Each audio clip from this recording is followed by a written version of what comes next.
Welcome, everyone. Wow, are you in for a treat today? We are so grateful to have our guests with us. And as you get on, please let us know where you're watching from all over the world and make any comments or ask questions of these two. We are so grateful to have them with us and so grateful for High Five Live providing inspirational videos every single day. And we get to be a part of that. And today we get to interview some beautiful people that we've come to know. And our actual first acquaintance, should we say, with them is they worked with our son. So this beautiful couple were the mission leaders. For those of you who don't know, that's what they call a mission president and spouse these days. Mission leaders in Atlanta, Georgia. Just so happened our stake president's son was also serving in the Atlanta, Georgia area in Powder Springs stake. And so they met together all the time and became dear, dear friends. And we talked to him last night about the Foote family and about David and Christina, and he went on and on. Yes, about words like they are so positive and kind and caring, and they're an engaging couple. Compassionate, engaging. He just went on, and he loves you, and he so appreciates the opportunity he had to work with you. And you did that, and this is your second mission where you are right now in Europe. And we just want to know a little bit about your call as we begin here. How did you decide to go on a second mission here after all of your other experiences? And especially leaving 6 beautiful children and 22 grandchildren. Yes. And they are your greatest supports, I'm sure. Yes. They're great. Go ahead. Well, first of all, shout out to Georgia, because we love Georgia and we loved our time there, and we loved working with your son, John, and his family. John and Christy. So they're just great. We call him for advice all the time. Hey, what do you think, President? John and Christy, yes, they love Georgia too, but now they're in Utah. Yeah, they are great. Anyway, we served here 9 years ago. We served with the Young Single Adult Program in the Europe area, and we loved it so much the first time around, we asked if we could come back for seconds. And they let us, which we feel like we are. Of course they did. That. Well, yeah, this is a church of second chances. So. I love it. So here you are, and do you want to talk about exactly what you're doing? Or about your call or whatever. Yeah. Yes. What we're doing is just having the greatest time of our lives. The church in Europe is so amazingly great. And Brother Anderson, you served in mission in Germany. You know that. You just have a love for the people here. And you think, well, they don't all believe in Christ. They don't all believe in God.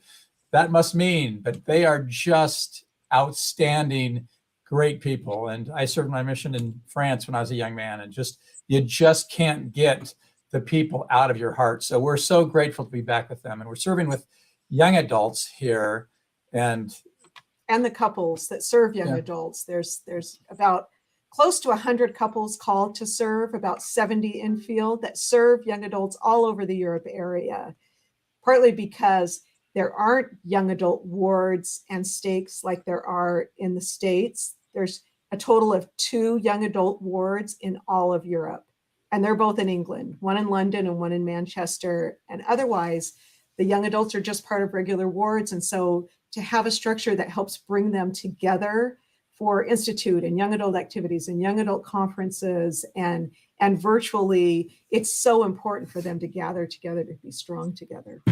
And how many countries do you serve? Well, they just split it from, there's now the north area and the central area, but there's about and the east. 30 countries. We serve the north and the central. Yeah. And now they've brought in several, Turkey and Armenia and Georgia and Bulgaria. I think it's close to 40.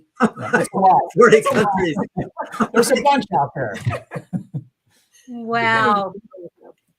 But one of the great, go ahead, I'm sorry. No, go ahead. I was just going to say, one of the great things this summer that we were able to do is to go to young adult conferences and be with them when they get together. And it's been COVID. And so it's been 2 years since they've been able to get together, over 2 years. And they are fabulous. They love being together. And there's also such a spiritual, loving element about it. We had the the blessing of going to Turkey this year, and there was just 38 young adults there. At the same week, there was a big conference in Finland where they had 750 young adults, which is, so you looked at the contrast between those two. But to spend our time in Turkey was a great blessing to see those young adults. They were translated into like 6 or 7 different languages for each other. And they were almost all converts of like 3 years or less. Oh my goodness.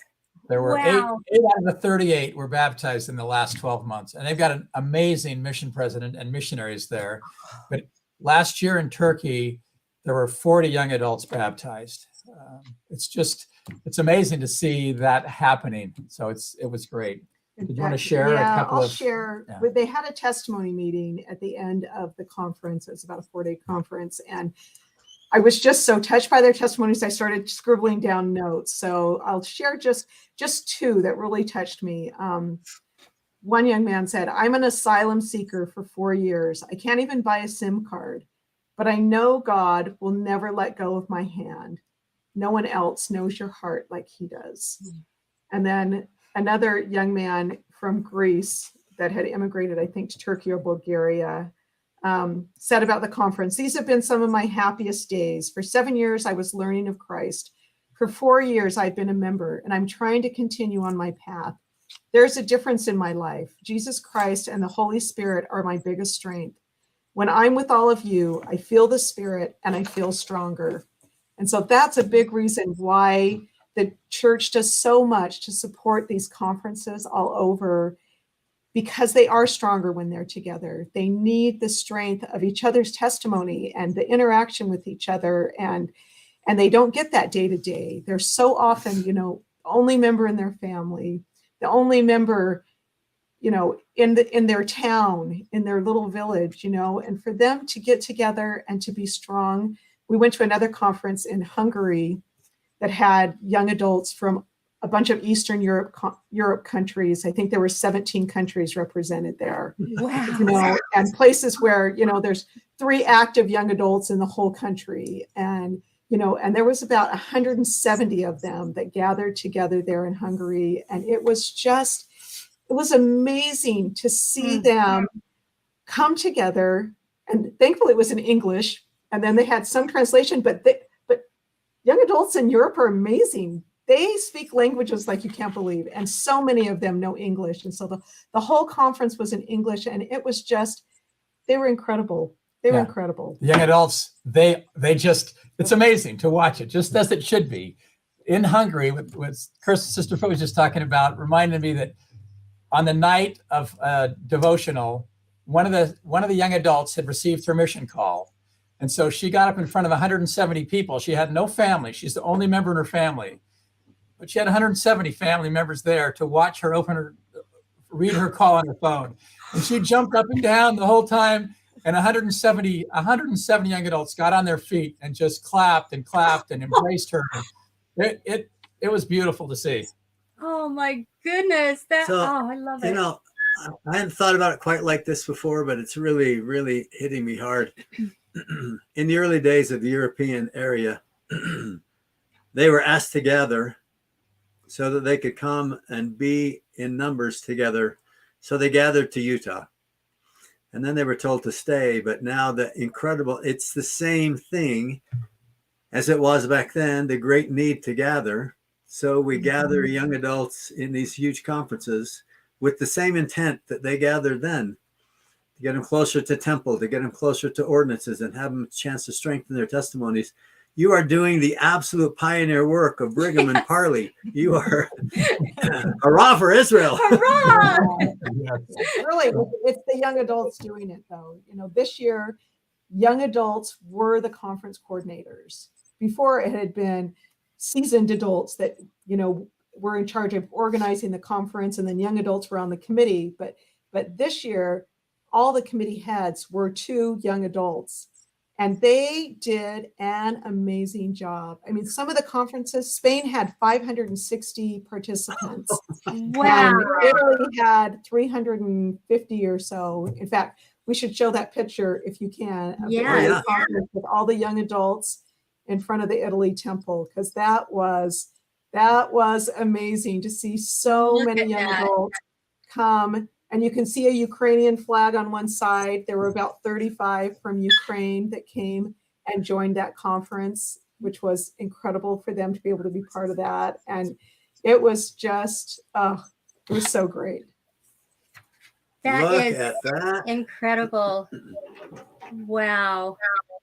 I'm going to read really quickly, if it's all right, just a quick note from one of the young adults that came to the conference, to that Italy conference. He was from Georgia.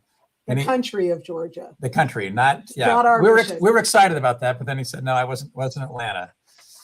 But he said, the Italian temple is the first temple I've ever seen. And I've only been a member for 1 month. The temple turned out exactly as the missionaries told me, the glorious, white, and most beautiful house of the Lord. The workers are no less wonderful, honest, open, and warm. And then he talks about an experience getting out of Georgia, that they wouldn't let him out, but a woman from Georgia that spoke Italian, because that's what all the documents were in that the church sent for him to come to this conference. He said, just as we sought God's help, suddenly an old Georgian woman came behind me who knew Italian very well. She translated the conference documents to the guards, and they let us go without any problems. What fascinated me the most was the fountain that stood on 12 marble bowls. For 3 days, I was baptized many times, both for others and my own deceased relatives. And then he ends, I pray to see such a magnificent temple in Georgia. Oh my Going to goodness. these conferences has just been amazing.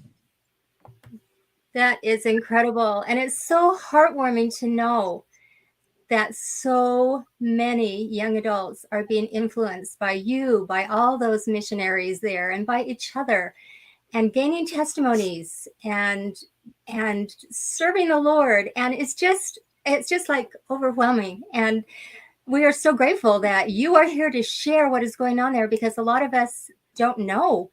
We don't know what else is like. These young adults are, oh, go ahead. So talk about serving the Lord, she brought up. So they not only get together in their own conferences, but then they have conferences for young people called Fsy Conferences, and they're the ones that lead that too. Yeah, tell us more about that. Well, it's great. You want to? Okay, you got to stop us. We both want to talk about it. So come on. Go ahead. I'll just start for a little bit. So FSY just started in every state in the States right now, maybe in the world, I don't know. But in Europe, it's been going on since 2007. And it has been amazing here. When you survey the young adults and you ask them, what's your most spiritual experience that you've had? It's like 90% say FSY. Tag team. Okay. It is great. You have the young adults serving the youth. And there's something that they do here in Europe that it's called the unity model, because there's not a lot. But what they do is the young missionaries can be taught their language by young adults and where they're living. And then last month in Frankfurt, the mission president here organized a young adult or a zone conference in the morning, and he invited all the young adults in the area with the missionaries, and then they spent the afternoon playing games together. So it's a model of serving together and playing together and being together, because the young missionaries are also young adults. And so it really has been a great, great program. And in fact, this coming year, it's going to be the first ever service conference for all of the young adults throughout Europe. And they're expecting 1,000 young adults to get together, and it'll be in. It's the Special Olympics, so it's going to be all about service. The World Games in Berlin, and it's young adults that are putting it together. On the committee, it's young adults that are putting this all together, and so they'll not gather the Special Olympics, just the service, just the conference around it. But it's great because in the day they'll be serving, and at night they'll be having devotionals and dances and those kind of things. We talked to the committee in Berlin and told them that's what was going to happen this year, because the national was in Berlin, and the Area 70 said in the evening, we don't know what you have going on, but we'd like to just get together and talk about how we felt after we served all day, and just, is that okay? Are we going to be? And the person that was on the committee for all the volunteers said, could we come? Could we come and hear that? Oh, wow. So, that's amazing. It's an Olympics for people with mental disabilities. And so it is an incredible experience for the young adults. It's an incredible opportunity for them to come, not only to come together and strengthen each other, but to serve these special children of Heavenly Father with mental disabilities. We were able to go serve at the National Games this past June, and it was such an impactful time of our lives. I wanted to say one more thing about FSY though too, is that the young adults are the counselors for FSY. They don't get hired for the summer, kind of like they do in the States, but they all just serve for 1 week, and they're the counselors, and they love their youth that they're the counselors over, and they create such bonds with them, and they see such miracles happen with young people deciding to go on missions that weren't going to go, and with people finding their testimony for the first time, both the youth and the young adults. And it's amazing. It really is. It's such an inspired program. And the area is split in April, but that's the thing they're keeping together is FSY, because it takes so much effort and time and money, and it's so impactful that they want to do it jointly with both the Europe Central and Europe North areas. We were in Spain at a young adults conference, and one of the young men that came back from doing FSY, he's 25 years old. He's been out of the church for quite some time, but a friend talked him into coming to FSY and being a counselor. And when we met him, and he said, I'm going on a mission. He's got his master's. He's got a really good job. He's got a fiance. But he said, I need to go because I can't imagine those 12 youth that I was responsible for not getting back to heaven. And so there's just great power in these young adults serving these youth. That's so beautiful. So inspiring, honestly. It's so beautiful. So you've also had some experiences with refugees. I know you're talking about a Ukrainian sister and some others. Do you want to share anything about that family history experience of our Ukrainian sister? Go ahead. No, go ahead. We've had great experience with the refugees. We probably know 50 Ukrainians now, and they are, talk about a shout out. It's a shout out to them, their faith, and it's the worst of times and the best of times. What they are doing with that is amazing. We just met a sister in Italy at the conference who was from Ukraine, and we took her to the airport and spent a few hours with her there. And she just loves family history work. And she's just so excited about the gospel and living it. Yeah, there's one other Ukrainian that I feel inspired to just ask for prayers for. She's a girl. I've never actually met her other than just chatting on Facebook, but she's 17. She's an orphan now. Her mom died when she was born, and she grew up with her dad, and her dad was shot in front of her during the war, and she was shot, and she's been beaten, and she's in the hospital right now in Poland in ICU, and just in so much pain and just hurting so bad. And so this is a big audience of faithful people, and if you would pray for Irina, she could really use prayers right now. And obviously, the Ukrainians are very deep in our hearts. We just love them. We got to go to Poland for about 3 weeks and help at the start of the war when they were trying to evacuate the members and other people from Ukraine when they were really pouring across the border. And so they will forever be close in our hearts. And we watched young adults change before our eyes in that 3 weeks that came to help to serve. Service is just such a beautiful experience and you said, Sister Anderson, how lucky we are that we're affecting and the young adults, but truly they're affecting us much more. Mm-hmm. That is beautiful. Thank you for sharing. Oh, our prayers and the prayers of all watching will be with that sweet sister and all of those who are suffering so much. And we know that prayers work, and we know that united faith works, and you are uniting. You are such gatherers, such beautiful disciples of Christ. And we can't thank you enough for the work that you are doing there. and all that is going on in your lives and the lives of the other missionaries that is just so exemplary. It's just, I don't even know how to express gratitude for leaving your families and going and serving like this. And the Lord has called you specifically to do exactly what you're doing, and you are rocking it. You That's really so great. are.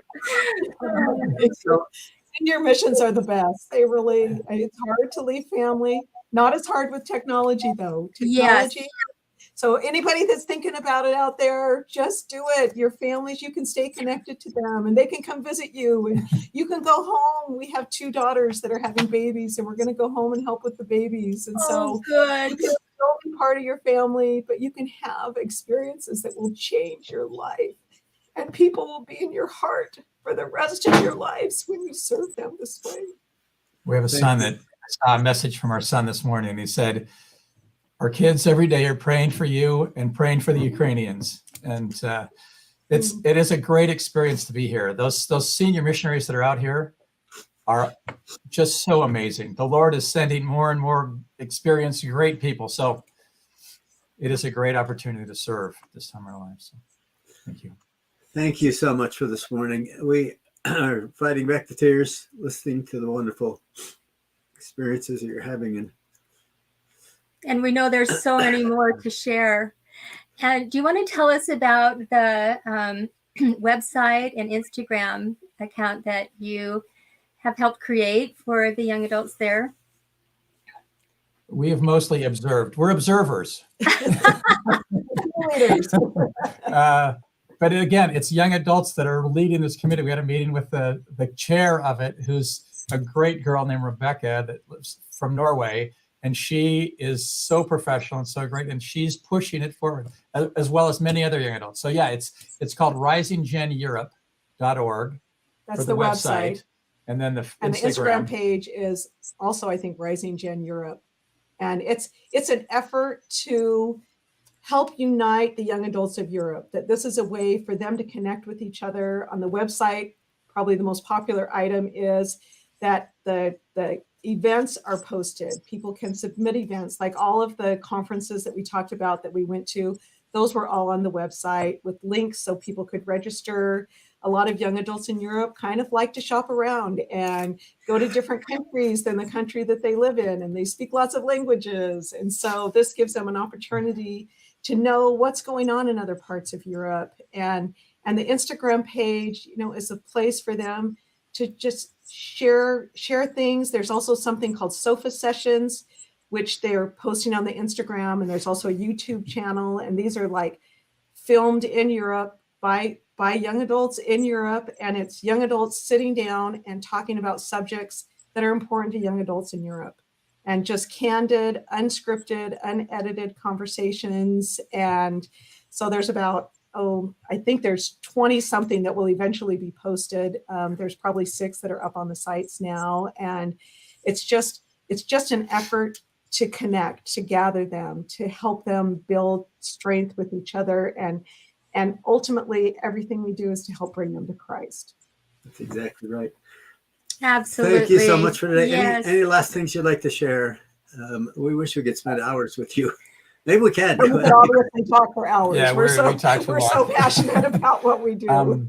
We are very, very grateful that now in Europe, the area presidency is Elder DeFeo from Italy, Elder Kapishka from Germany, and Elder Alio from Argentina. And in the north area, it's Elder Bohm from the Netherlands, Elder Whiting from the States, and Elder Phillips from the UK. And so it's beautiful to see Europeans leading Europeans, and they're so great to work with. So, and we do want to just say, we love the gospel of Jesus Christ. We love the Savior's love for not just young adults, but all of his children. And to watch it in action has been a great blessing for us. So thank you for letting us be with you. Thank you for being with us. Thank you so much. And please, everyone, share this beautiful broadcast with everyone you know, and spread the love. Thank you so much for sharing with us today. Thank you.